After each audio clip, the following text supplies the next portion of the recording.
Bismillahirrahmanirrahim. Assalamualaikum warahmatullahi wabarakatuh. Selamat pagi teman-teman, apa kabar? Ketemu kembali dengan video pembelajaran materi pengertian ruang lingkup dan ragam karya ilmiah ya, di pertemuan kita pada pagi hari ini. Terima kasih yang masih tetap setia menyimak video pembelajaran saya. Semoga bermanfaat. Oke, dalam materi saya kali ini saya akan membahas tentang bagaimana pengertian ruang lingkup karya ilmiah. Ya. Karya ilmiah adalah karya tulis yang disusun berdasarkan karangan, pernyataan, atau gagasan orang lain yang menyajikan data dan fakta hasil penelitian atau pengkajian. Ditulis menurut metode dan sistematika yang baik dan dapat dipertanggungjawabkan. Ya. Jadi karya ilmiah itu ya tulisannya bukan karangan ya, seperti cerpen atau novel. Ya, karya ilmiah adalah karya yang berdasarkan pengamatan penelitian kita ya, bukan berdasarkan karangan ya, ilustrasi atau gambaran sesuatu yang bukan fakta. Selanjutnya, artikel ilmiah. Artikel ilmiah ini tidak beda jauh dengan karya ilmiah ya. Ini merupakan bagian dari karya tulis yang dirancang untuk dimuat dan di dalam jurnal atau buku kumpulan artikel yang ditulis mengikuti pedoman ilmiah. Ciri-ciri karya ilmiah itu adalah logis ya teman-teman. Ya, ini sesuatu ide yang disampaikan sesuai dengan logika yang benar menurut akal dan pikiran. Ya. Penalaran dan masuk akal begitu ya. Kemudian yang kedua adalah sistematis, yaitu terukur menurut sistem sehingga membentuk suatu sistem yang berarti secara utuh, menyeluruh dan terpadu. Ya. Kemudian objektif, yaitu sesuai dengan keadaan yang sebenarnya tanpa dipengaruhi pendapat atau pandangan pribadi. Etis, yaitu dengan asas perilaku atau etika yang disepakati secara umum. Kemudian jenis karya ilmiah, yang pertama adalah laporan. Laporan ini adalah bentuk karangan yang berisi rekaman atau kegiatan tentang suatu yang sedang dikerjakan, diteliti atau diamati yang mengandung saran-saran. Ya, ini laporan. Misalnya laporan PKL, laporan magang begitu ya. Kemudian jenis karya ilmiah yang lainnya adalah paper atau makalah. Nah, ini biasanya kita persiapan mau seminar, biasanya ada makalah yang kita siapkan kalau jadi peserta. Atau kita menjadi narasumber atau dari seorang narasumber memberikan seminar, biasanya ada makalahnya yang dipresentasikan. Nah, itu biasanya dosen atau peserta mahasiswa selalu meminta makalah atau paper yang disampaikan. Ada juga kertas kerja ya. Kertas kerja itu juga bagian dari karya ilmiah. Selanjutnya ada skripsi ya. Skripsi ini sebagai syarat teman-teman mahasiswa untuk lulus menjadi sarjana ya. Ada skripsi yang kalau dikerjakan secara serius biasanya 1 bulan atau 2 bulan selesai ya. Tapi kalau disambi-sambi dengan yang lainnya ya biasa bisa 6 bulan ya, bisa setahun, malah bisa lama-lama tidak dikerjakan begitu skripsinya ya. Seperti itulah.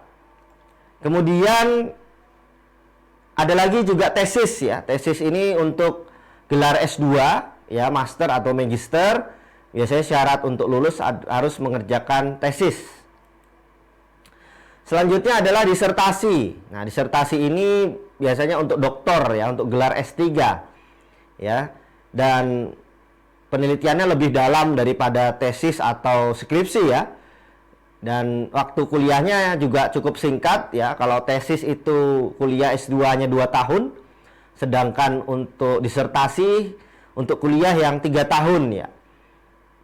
Sangat menarik kita bisa mengerjakan disertasi, apalagi yang punya kesempatan bisa kuliah sampai S3. Selanjutnya ada juga yang namanya resensi. Nah, ini resensi mahasiswa itu juga bisa mengerjakan resensi ya, untuk resensi buku, resensi jurnal atau resensi film ya, ini juga bisa dikerjakan oleh siapapun. Selanjutnya ada artikel ilmiah ya. Artikel ilmiah ini biasanya dikerjakan untuk tuntutan atau tugas kuliah ya yang bersifatnya ilmiah atau akademis ya, untuk penulisan jurnal ya, atau tugas yang setelah penulisan skripsi untuk syarat lulus. Kemudian ada juga artikel-artikel ilmiah populer ya. Ini juga hampir sama dengan artikel ilmiah ya. Kemudian ada pula buku ilmiah ya. Buku ilmiah ini buku yang sifatnya ilmiah ya, berisi data dan fakta ya, yang ditulis oleh seseorang atau tim. Selanjutnya klasifikasi buku ya. Yang pertama adalah ada buku referensi, teman-teman. Ya, buku referensi ini sifatnya seperti buku yang memuat suatu himpunan informasi ya, biasanya spesifik, bisa almanak, bisa juga atlas atau direktori atau ensiklopedia. Selanjutnya ada buku monograf ya. Buku monograf ini tulisan ilmiah bersifat substansial ya, yang dalam bidang ilmu tertentu. Kemudian biasanya ditulis oleh seorang atau dihimpun dari sebuah tim penulis ya. Kemudian ada buku ajar atau textbook ya. Biasanya ini buku yang digunakan sebagai pedoman kita dalam menulis. Biasanya seperti pengantar ilmu komunikasi, pengantar ilmu keperawatan, pengantar ilmu psikologi, pengantar ilmu, biasanya pengantar-pengantar ya biasanya. Kemudian ada buku modul ya. Modul ini sebagai panduan acuan kita dalam belajar. Biasanya ada berisi tujuan, berisi berapa lama waktu kita ya. Kemudian ada materi, ada latihannya, ada hasil dari kegiatan kita kuliah, tujuan capaiannya apa. Ini biasanya modul ya, sebagai panduan untuk belajar dan mengajar. Selanjutnya ada buku bunga rampai ya, atau book chapter ya. Biasanya buku ini berjilid-jilid begitu ya, atau buku yang isinya tulisan-tulisan orang ya, yang sudah pernah ditulis di tempat lain, termuat di media, kemudian dikumpulkan menjadi satu.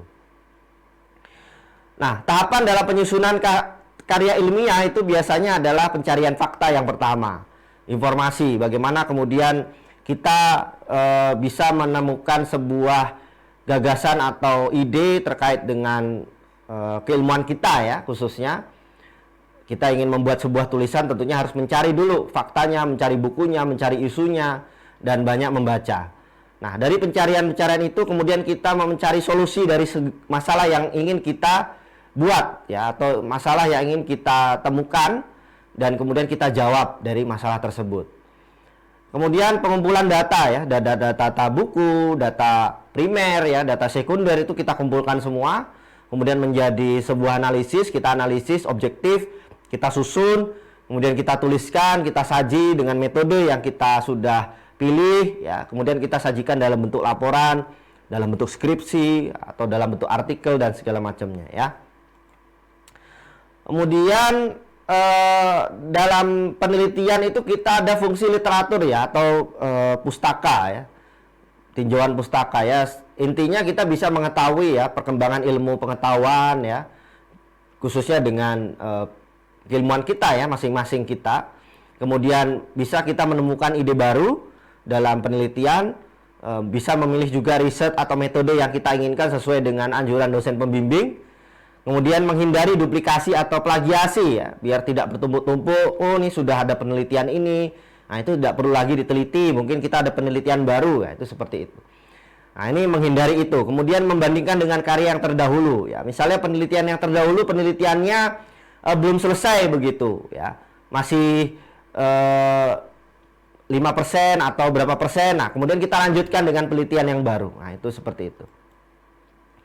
Selanjutnya sistematika penulisan ya, dalam setiap karya ilmiah ya, tidak semua ya, biasanya ada judul atau abstrak begitu, atau intisari, kemudian ada pendahuluannya, ada metodenya, ada isinya ya, ada kesimpulan dan saran. Nah, ini secara umum seperti itu, dan yang wajib biasanya ada daftar pustakanya, teman-teman. Kemudian dalam penentuan judul ya, ini juga singkat ya. Penentuan judul kita tidak boleh terlalu banyak menulis judul, terlalu panjang. sehingga orang tidak menarik dengan judul kita.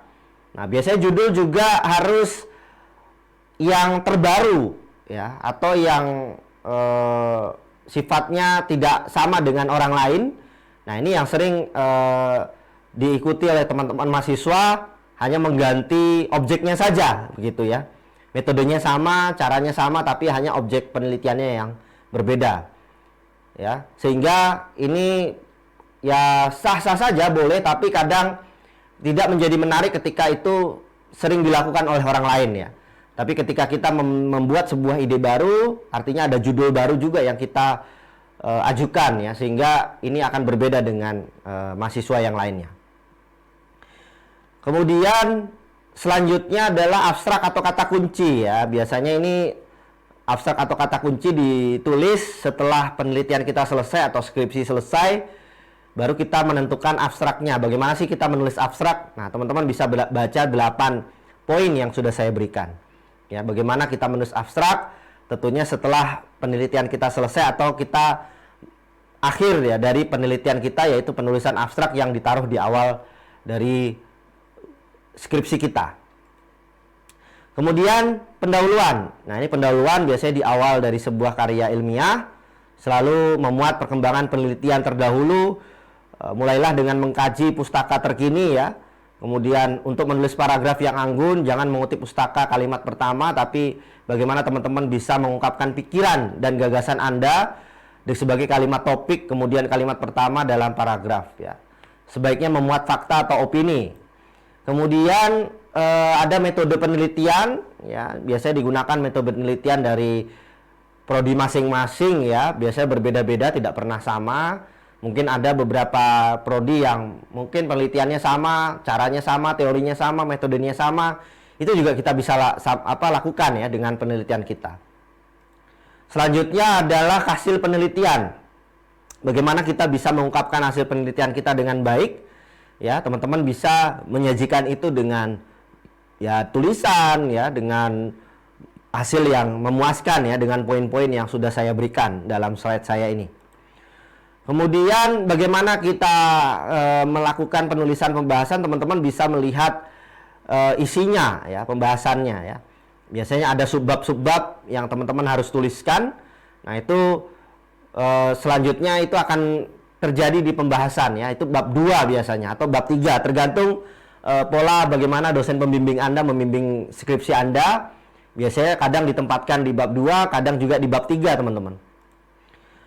Selanjutnya adalah kesimpulan dan saran. Nah, ini biasanya di bab akhir ya, bab keempat ya, atau bab kelima ya, tergantung bagaimana kemudian teman-teman menulis skripsi itu, polanya ya, berisi kesimpulan dari masalah yang sudah teman-teman buat di awal di bab 1 yang kemudian terjawab di bab kesimpulan ya. Selanjutnya tadi masih dengan saran ya. Saran itu biasanya berisi tindakan praktis ya kepada pengembangan teori yang baru dan penelitian lanjutan. Nah, itu. Selanjutnya adalah isi ya. Isi tadi yang di awal adalah urutan masalah yang dibahas, analisis, interpretasi, ilustrasi dan contoh, atau ilustrasi dan contoh jika ada gitu. Nah, penutup. Nah, ini tadi berisi simpulan dan saran. Kemudian ucapan terima kasih ya, biasanya ada di awal. Di awal nanti tergantung penyusunan konvensi naskahnya seperti apa. Selanjutnya ada daftar pustaka. Ini biasanya terakhir ya, daftar pustaka. Nanti kita ada materi sendiri tentang daftar pustaka. Oke, saya kira itu materi saya tentang karya ilmiah. Semoga bermanfaat buat teman-teman yang menyimak video saya ini. Ya, selebihnya bisa ditanyakan setelah kuliah ini selesai kepada dosen Anda. Terima kasih. Assalamualaikum warahmatullahi wabarakatuh.